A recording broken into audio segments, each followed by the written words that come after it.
সাকিব আমার সাথে কথা বললো, পাস করেছেন কিন্তু আপনি আরটিভিটি আপনাকে ফেল করানো হচ্ছে, ঠিক আছে আমি আসতেছি। তখন সে রানিং প্রেসিডেন্ট জায়েদ খানের নেতৃত্বে তখনই সাকিবকে হিট করছে। আমি যেতে পারিনি আমার সন্তানের কারণে। তার হাত পা কাঁপছিল এরকম করে, ফারদিনের হাত পা কাঁপছিল। একজন বলল 4:30টার সময় চলে যাও, নাহলে বিপদে পড়বা, তোমার ছেলেকে নিয়ে গাড়িতে ওঠো।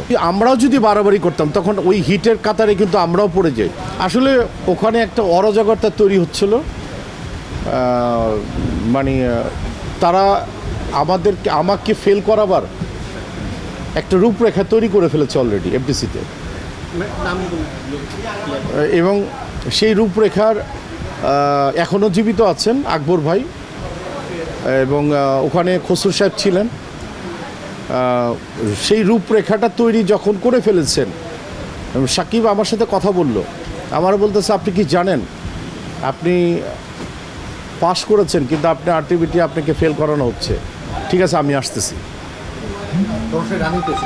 তখন সে রানিং প্রেসিডেন্ট। যখন নাকি সে জানতে আসলো তার তো রাইট আছে ঢোকার, রানিং প্রেসিডেন্ট, কিন্তু তারা তখন ওই মুহূর্তে জায়েদ খানের নেতৃত্বে আরও কিছু কিছু মানুষ যখন তাকে দেখলো যে আসল জিনিসটা বেরিয়ে আসবে, তখনই সাকিবকে হিট করছে। এবং আমরাও যদি বাড়াবাড়ি করতাম তখন ওই হিটের কাতারে কিন্তু আমরাও পড়ে যাই। কিন্তু আমি যেতে পারিনি আমার সন্তানের কারণে। তার হাত পা কাঁপছিল এরকম করে, ফারদিনের হাত পা কাঁপছিল। তখন আমি ফারদিনের হাত রেখে আমি যেতে পারিনি। যে ওই মুহূর্তে নীরব দর্শক বলবো না, প্রতিবাদ আমরাও করেছিলাম।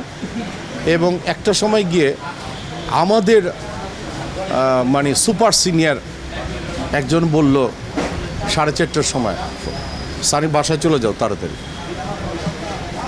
চলে যাও, যা রেজাল্ট হবার হয়েছে, ঘোষণাও হয়নি, চলে যাও, নাহলে বিপদে পড়বা, তোমার ছেলেকে নিয়ে গাড়িতে ওঠো। আমি নাম বলবো না, হয়তো বা সে আমার ওয়েলেশন।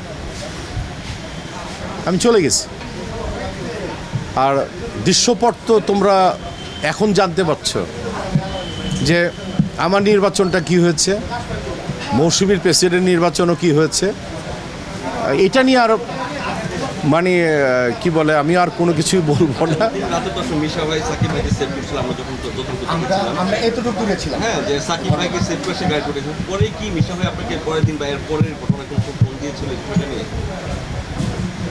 না না না, আমার এই বিষয়টা নিয়ে কখনই করতে পারেনি।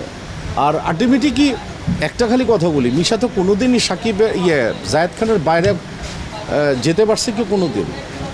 পরে জিজ্ঞেস করে দেখো তো, ও তো আবার খুব ক্লোজ ফ্রেন্ড।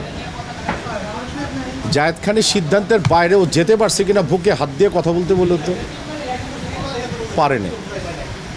আনডাউটলি সে আমার গুড ফ্রেন্ড, সে অনেক ভালো একটা ছেলে। কিন্তু হয় না, অনেক অনেক অনেক নামাজি মানুষেরও কিন্তু জিনে আসর করে। তো আমার বন্ধুর ব্যাপারে, বন্ধুকে নিয়ে ভালো ছাড়া মন্দ কথা বলাটা ঠিক না, আমি চাই না অন্তত। কারণ এই বয়সে এসে বন্ধুত্বটাই টিকে থাক। আমার মনে হয় যে কোনো কিছু ওকে যদি ছোট করতে যাই তাহলে আমি নিজে ছোট হয়ে যাব। তো আমি ফিল করি আমার বন্ধুটা ভালো থাক, দিন শেষে তাই বলবো।